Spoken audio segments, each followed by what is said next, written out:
ओम नमो नारायण। आज हम जानेंगे गुरु शब्द का महत्व। गुरु शब्द क्या है? गुरु शब्द का साधारण अर्थ क्या है? गुरु शब्द का साधारण अर्थ एक ही है कि वो शब्द ही एकदम साधारण है। श्रेष्ठ व भारी होना।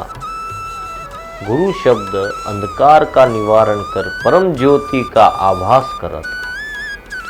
गुरु एक ऐसा तत्व है जहाँ ज्ञान का परम बिंदु है, जो परम रूप का अनुभव कराता है। जो अंतःकरण में जो परम रूप है उसका अनुभव कराता है, उसे गुरु कहते हैं। और यही परम ब्रह्म, परम सत्य है। जो गुरु शब्द है वही परम सत्य है, इसके अलावा कोई भी चीज़ सत्य नहीं है। किसी भी उद्देश्य पर पहुंचने के लिए हमें एक मार्गदर्शक की आवश्यकता होती है, जो हमें अच्छा गाइडलाइन करे, मार्गदर्शक बने। व्यक्ति जब भटक जाता है जीवन में, तो अपने उद्देश्य को भूलकर पथ प्रदर्शक मतलब कि एक मार्गदर्शक की आवश्यकता का महसूस करता है। ऐसी स्थिति में जो सही पथ का प्रदर्शक होता है वही गुरु।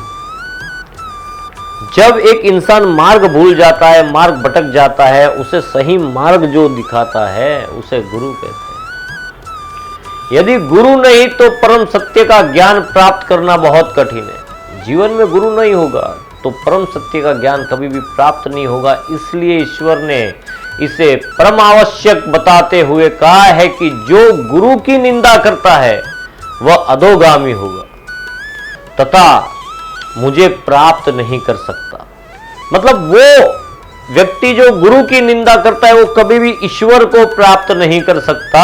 नारद ऋषि को ज्ञान की अनुभूति स्वतः ही ईश्वरीय अनुकंपा से प्राप्त हुई, परंतु एक बार भगवान विष्णु ने उन्हें गुरु तत्व का बोध कराने हेतु लीला रची। भगवान नारद जी से बोले, हे नारद जी, आप तीनों लोकों के साथ मानवीय सृष्टि में भी भ्रमण करते हो। ज्ञान भी आप में विशेष है, परंतु गुरु तत्व की महिमा भी एक अलग प्रकार में विशेष है।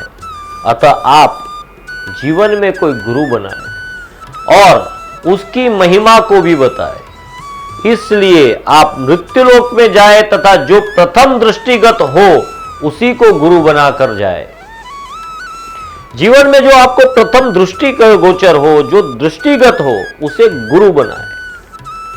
तब नारद जी भगवान की आज्ञा से पृथ्वी लोक में गए और उन्होंने सबसे पहले एक मछुआरे को देखा और उसे अपना गुरु बना लिया।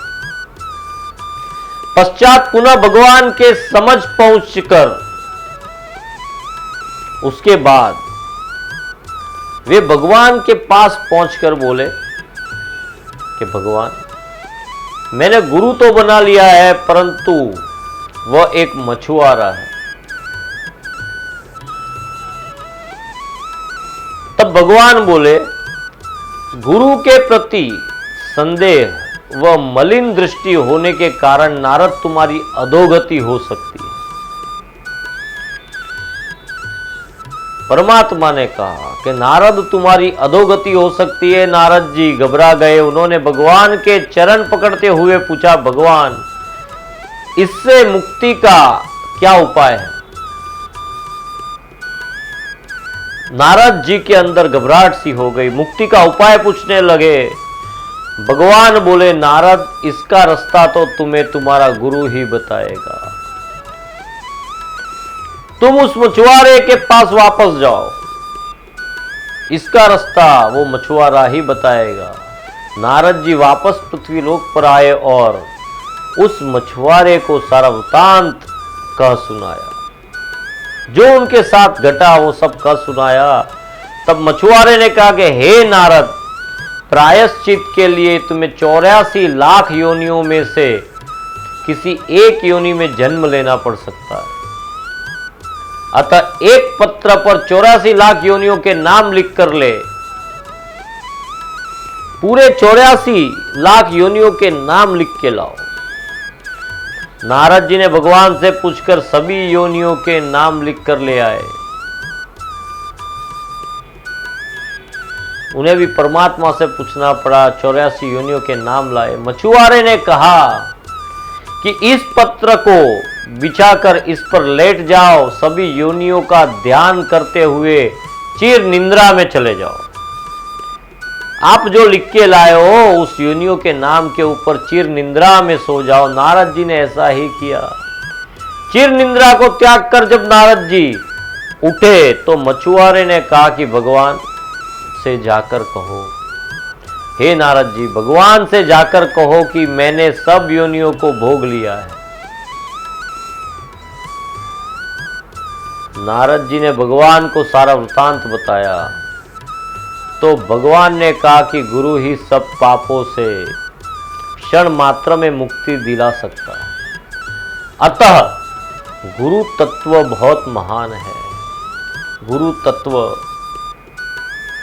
वो हर तत्वों का सार है। बंगाल में एक अच्छी कहावत है, जो मार गुरु कलाल गर जाई, तो ही बे ओमार गुरु राम राव। अर्थात यदि हमारा गुरु शराबी है, रोज कलाल के घर जाता है, तो भी वह राम कृष्ण के समान है। तो गुरु के अंदर कभी भी गलत दृष्टि से नहीं देखना चाहिए। गुरु गुरु होता है। गुरु की प्राप्ति भाग्य से ही होती है। तो गुरु की निंदा नहीं करनी चाहिए। ओम नमो नारायण।